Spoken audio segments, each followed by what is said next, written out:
Welcome back to another episode of A Mental Health Break with Vincent A. Lanci. I'm Vincent A. Lanci, speaker, coach, and author of the book, Mr. Lanci Talks Mental Health. And I am Shreya Patel, a filmmaker, model, and an actress. Welcome to the Season 3 finale. Thank you to all the guests and listeners for your continued support. When I was 21 years old, I was the victim of a hit-and-run accident while on foot. After coming out of a coma and suffering from a traumatic brain injury, or you may know of as a TBI, I soon realized that it was time to put my mental health on a very high pedestal. This transformative experience has led me to create a podcast that is all things mental health. It has also led me to create my new book, Mr. Lanci Talks Mental Health. Check it out on vincentalanci.com after the episode ends. Would it add value to your life to hear mental health professionals and advocates share their authentic stories relating to mental health? If you answered yes, you came to the right place. I want to start by congratulating you for making your mental health a priority. If you enjoyed today's episode, please rate the show 5 stars and continue listening by subscribing. My guest on the show today is someone who I connected with on social media and already have a few collaborations in the works. An honoree of Women's Achiever Award and Emerging Leader Award under 35, Shreya Patel is a model turned filmmaker, actress, mental health advocate, and human rights activist. Since 2018, she has appeared in Bell Canada's National Mental Health Awareness Campaign called Bell Let's Talk. This raised visibility and broke the silence around mental illness and support, where she was soon recognized by Global Affairs Canada for her mental health activism. Her directorial debut, which was the documentary Girl Up, was about domestic violence and human trafficking, and this film was so well done where the Toronto International Film Festival decided to partner up and showcase this film at the 2019 Civic Action Summit. We're going to hear about all of this and more, including her personal journey as it relates to mental health. So allow me to now introduce Shreya Patel. Shreya, thank you so much for coming on the show. Thank you for having me. Pleasure to be here. Would you mind please introducing yourself to our listeners and sharing part of your story before we dive in and get going? And also, please do share your role relating to mental health. My name is Shreya Patel. I am a former international model who is now like a filmmaker and an actress and a passionate mental health advocate because I myself have experienced extreme amount of like anxiety and deal with PTSD as well. So spoken about it quite publicly with my story and being like resilient and recover through the Bell Let's Talk campaign. And then since then I've sat on like multiple panels and stuff like that. I think it's important to speak out about your issues and stuff because you know what, you're all human, you all go through it. So it was very important for me to take my story and share it and show what resilience is like. I love everything you said, and I like how you said we're all human, we all have stories to share, and that's the truth. Where are you streaming in from today, Shreya? Toronto, well, not Toronto, I'm sorry, I'm from Sarnia. I always live in Toronto and I just moved back to Sarnia with my family. So every time someone asks me that, I'm like, I'm in Toronto. No, you're not, Shreya. You're in Sarnia, Ontario. Shreya, thank you so much for sharing all that. I am excited to see where this episode goes. I think it's a great time to get started. Before we get going, on each episode, I share a mental health story of someone who is famous because I want to let you, the listeners, know you are not alone.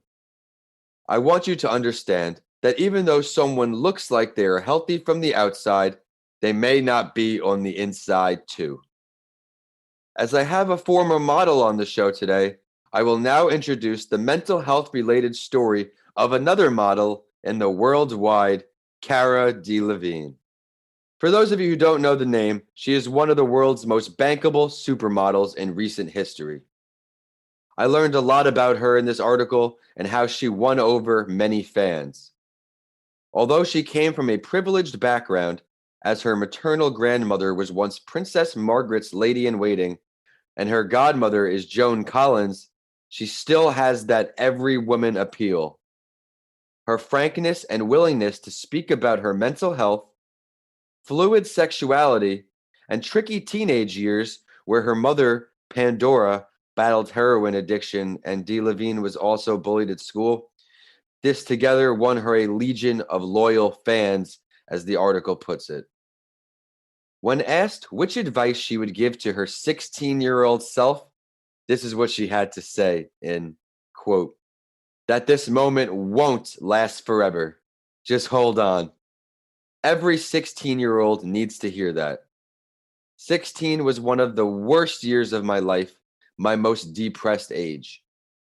I just needed to know that A, I wasn't alone, and B, it was just that moment.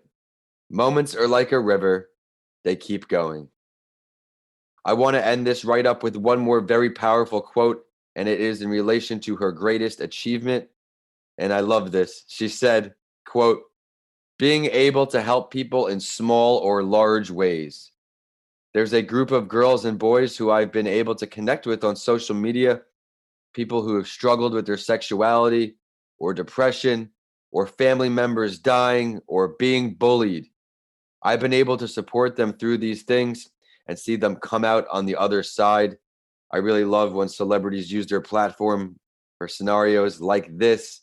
Shreya, what do you take away from this story relating to mental health? I can totally relate to that because I myself was bullied in school, and her story of resilience and fighting back against what she was feeling and then using her platform like very responsibly to help her fans. I think that's so endearing about her is because she's using her celebrity status to not just work but do good in the world. Yeah, I love when people use their platforms because it just slowly but surely breaks down that stigma. And I didn't know I would pick an article that resonated with you, so I'm glad that it did. I Yeah. think it's a great time here, Shreya, to get into the main event. On Yeah. each episode, my guest and I will go over this series of 6 questions to help others improve their mental health. You ready to go? Let's do it. Great. So many would agree that the more common or talked about types of mental health disparities are mood disorders, anxiety disorders, or schizophrenia disorders. Which areas did you experience the most? From my surroundings and experience, the most that I've seen is anxiety disorder and mood disorder. But I know that, of course, schizophrenia is also prevalent right now. But because of the pandemic, I have seen anxiety go up a lot, especially in young kids. So that's what I have seen around me. But also, I remember the first film that I did was about a woman that was dealing with schizophrenia, and that was based on a true story that happened in Toronto. So I know it happens, but I have yet Yep. to see that. Tell us more about it. So the first film that I did, it was called Vivid, and it's basically about this woman who was suffering from schizophrenia, and she stabs a woman in there's this place called King Street in Toronto. She just stabbed a woman randomly, and then there's a whole story that Toronto Life did on her to showcase like why that happened because it was just such a random attack, and then they found out that she was suffering from schizophrenia because of all the things that happened in her life beforehand, which was a conditioning which led her into having schizophrenia. So the story was based on her story, and it was kind of interesting to explore that. It is a very, very difficult thing to deal with, but there is ways to recover or there's ways to contain it. I'll say there's ways to contain schizophrenia. Of course, like you have to realize that you have it first. So it was kind of very interesting for me to explore that part. Very difficult. Yeah, I'm sure. And you're right. You have to recognize that something is not correct in order to fix it and take action. But I am excited for the end of the episode now where you share the ways for us to look at your films and look at all of your work. But let's date back here now, Shreya. What was that moment, or when did you realize that taking a stance on mental health advocacy or a career relating to mental health was going to be the right path for you? For me, the first time I ever had like severe anxiety, I did not know what it was called. So I would have Googled things like fish out of the water, cannot breathe, Right. eating, but like I would not know the word anxiety, and I just did not want to relate to it because it was just never spoken about in my family or friends or even in school. Yeah. So I was like, how do I like, why do I feel this way? And then eventually I ended up telling my parents because I'm like, I feel like I can't breathe. I feel like I'm dying almost. And they were like, okay, like, don't worry. Like, let me see how we can help you. Because they were also like, I don't want my daughter to feel this way. There is a massive stigma around it, of course, in every single community, just like mine. So we did like ask for help, and we found out together as a family that I was suffering from anxiety, which was kind of interesting because even after that happened, yes, I got help. Yes, my parents were very supportive. I had an opportunity to write a blog about like my mental health journey. And it was for like a South Asian blog, and massive stigma around that. So it took Yes. me one whole year to actually publish that writing piece of mine. And literally a year later, Bell Let's Talk found it, and they were like, hey, like, we love your story, would you like to be part of the national campaign? I was like, oh no, I cannot. Like, this is a lot. Like, Uh, nationally my story is going to be told with my face everywhere, like, no way. And then I was like, wait, this is what breaking stigma is like, why are you so scared to tell your story? There's so many people that can probably relate to you, and uh-huh. there's no face out there that is South Asian right now that like I look up to and be like, oh, I can relate to her or him, you know what I mean? So I was like, you know what? I'm going to just go for it. And I did it. And the first year was very hard because I did get a lot of overwhelming response from a lot of South Asian people, but it was extremely like overwhelming because like your story's out Yeah, and that's like it. Yeah. vulnerable. And not just that, my face was everywhere at that point. And then over the last 3 years, I'm part of them next year as well. I realized that every time I've shared my story, I've seen a ripple effect in the community and people around me because they're like, oh, if she can talk about it, I can too, and I can ask for help. It's been like the biggest recovery tool. Just sharing has been the biggest recovery tool because you suddenly don't feel lost. Yeah, and the power of storytelling. The guest actually at the time of this recording last week, Stephen Fage, he is big into storytelling. He said he bought 10 books of how to tell better stories for on his platform in his show. But I have a couple questions. What age did you start experiencing these feelings? Early 20s. Early 20s. And when you were in school, you mentioned you went to your parents. Was there any education at all for the feelings that you were experiencing? Not at all. You know what? I must have been a little girl who was like 11, 12 years old, depressed, but I did not know that because I was in school and I got severely bullied at that time. I had like no friends. I was getting made fun of the way I dressed and the way I talked, and I would like sit behind like a school wall and like escape all these guys that would say like really derogatory, mean things to me. And I used to come home and pray for friends every day. I'm like, please God, like, just make me have some new friends and things like that. So at that time, I'm sure I suffered from something, but I did not know what it was called. Hmm. And then early 20s, I was modeling and stuff like that. And that was the first time I got my my big panic and anxiety attack right the day before Fashion Week. And I was like, okay, well, I don't know what this is. Something's happening. I hope I don't die. Like that was my first reaction to it. I literally thought I was going to die. Well, But yeah, thank you so oh, much for sharing this, you sharing vulnerable moments and our vulnerability together on conversations like this that helps so many people. I am glad to see how far you've come and how you're using your story to make such a large difference with the Bell campaign that I'm sure we'll continue to talk about throughout the episode. But now that you've experienced some of these emotions that were different for you, what advice can you give to our listeners as what may be considered a potential early sign that they may be developing a form of mental illness? I think from my experience, the first thing that I noticed was like loss of appetite, sleeping patterns were a little off. There was like mood swings and like hopelessness, of course. And then I also felt very, very lost. Like that was definitely, I felt like I was the only one going through it. And it was really difficult. So I think those are the signs that I dealt with, but I'm pretty sure that the friends that I've spoken to about this who have gone through something similar, they had similar signs as well. And if you do notice those signs and if you're feeling like you're not being able to take part in things that you love to do. That's one of my biggest things. If I lose interest in things I am passionate about, that means there's something wrong in the root level. So you got to change the root. And it's okay to ask for help. There is no shame. Like, you go to hospitals if they get hurt on their foot. Why can't you go to the hospital or ask for help or go to therapy to get better mental health? Isn't it such a shame?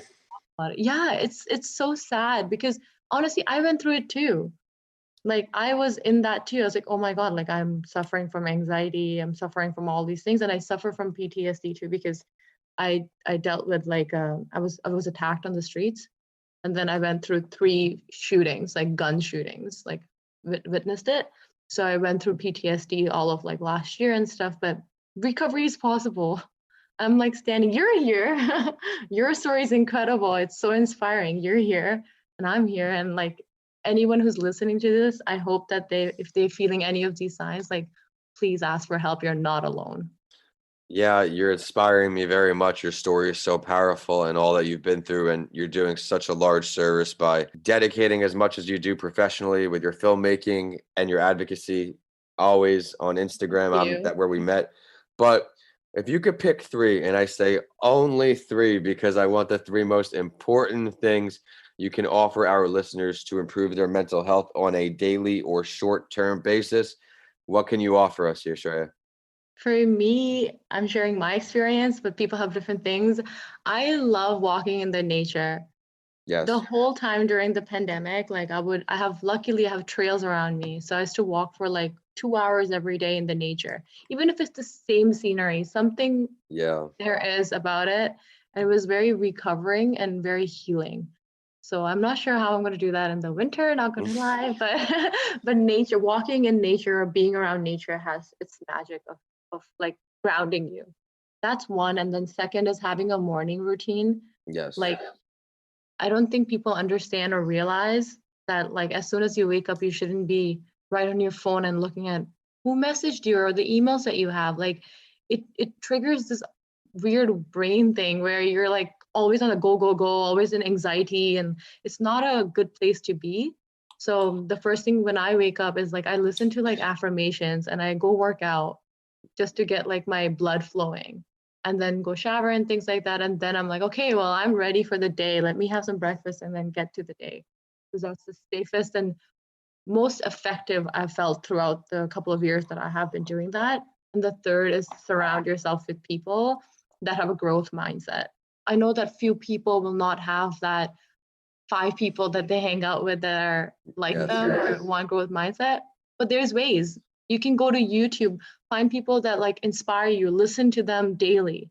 Because it's not about 5 people you hang out with, it's about the things that you're also feeding your brain. So you can have the 5 people you hang out with on YouTube too. I agree with all 3 of those things. I try to practice them as well. I love your morning routine. I use the gym for the same way in the morning, and there's just certain things that you can do before those activities, before the screen time, to extend your day and make you less stressed for sure. But as I said, love the short-term initiatives. What longer-term commitments do you have for our listeners to create a healthier mindset?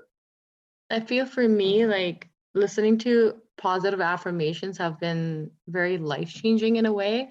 Like, when I was going through recovering from the gun shootings and stuff that I witnessed, I was like, how do I change my brain? Like, it sounds weird, but it's true because I think I left my city, Toronto, and came back home to Sarnia, and my family did not know how to deal with how I became because I'm very like happy-go-lucky, bubbly type of person, and suddenly I'm very, very closed off. I don't want to talk about it. I just want to sit near the water for 5 hours, not do anything. And at one point, I was like, how long am I going to just sit here? Like, yes, it's important to sit in the problem that you have, but like, Yeah. how long? You cannot be the victim of your past. Like, you have the present, you have to recover. So I listened to like a lot of growth mindset kind of a things, and I realized that there's ways to like work in your subconscious brain and change your conditioning, and in like different frequencies when you can do all that. So from that, I learned that, okay, if you listen to positive affirmations at night and in the morning, like, it helps you change. And it says that it takes 66 days to a year to change your conditioning depending on how older you are. I was like, okay, you know what? There's nothing, I'm not going to lose anything. Might as well try it. You gotta start now. Yeah, exactly. And I found this YouTube channel called Higher Rising Meditation. And this woman is from Australia. She does like theta healing, and her music and her affirmations are just so beautiful. So I started doing that since like last year, October, and I've seen such a massive change in like how I operate in the day. So I highly recommend that. Stick to it. Yeah, everything takes time. Unfortunately, everybody, including myself, wants these immediate results sometimes, but you have to start somewhere and you might as well just get going so that way you're that much closer to your goal. But let's now talk about the ways that you're going to continue to raise awareness for the importance of mental health in the future. Talk about all the things you have going on. Basically, I'm part of the National Mental Health Campaign that is coming up on January 28th of 2021. Especially the next year is going to be very vital because of the things that's happening, and a lot of people are dealing with like, you know, mental illness and stuff because of the pandemic. So I'll definitely be sharing my story of resilience. And the thing is, even sharing your story, it's never everyone, I think, goes through things, but it's important to share the recovery process and not just the story. So that's how I deal with it. So yeah, I'll be doing a bunch of things with the Bell campaign coming up. And then I also pay it forward. I just started this thing called Reinvent, Discover You. It's about young kids who are from underprivileged backgrounds. At this point, actually in the pandemic, I'm doing it for everyone because it's important. I just volunteer my time and like help young kids like to talk about different issues like mental health, bullying, body image, and things like that. It was this, I made like a 8-week program for high schools for girls empowerment, and it went into school for 2 weeks, and then the pandemic hit. So all of that is now online. So that's what I'll be doing in the coming future. Yeah, I'm going to need you to send that to me so I can help distribute that for you. But Shreya, thank you so much for coming on the show today. I know the listeners are going to see all the value in your story. I love how when guests come on here and they share their vulnerable moments because of how much it pays forward. I loved how you said you were 11 or 12 years old and you didn't really know what was going on. There was no name for it because there's so many people, especially that listen to this platform, that are in those exact same shoes. The short-term goals, I already mentioned how much I'm a fan of that. Exercise is just as important for your mental health as it is your physical health, if not more. But Shreya, it is time for the last word. And I also do this on the other podcast series, what it's really like to be an entrepreneur too, because I want the listeners to really get to know the guests I bring on. Is there something that you would like to share with everyone that we did not get to touch on yet today? I think this is a tool that I used. If you're ever feeling low, you end up sabotaging yourself and you end up making a victim of yourself and all of these things. So instead of doing that, you ask yourself this question. You ask yourself, what would a goddess do? Or what would a warrior do? Because a goddess or a warrior will never self-sabotage themselves. They see themselves too highly. So every time you're feeling low, ask that question and do that instead of doing what you would normally do. I think that's really helped me in the last few years. It's always important to be grateful for what you have, not that you should have more of something or something you don't have.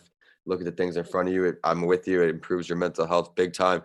Would you now please take the time to share your professional social media, the website, the documentaries, anything for our listeners to follow your endeavors or request your services?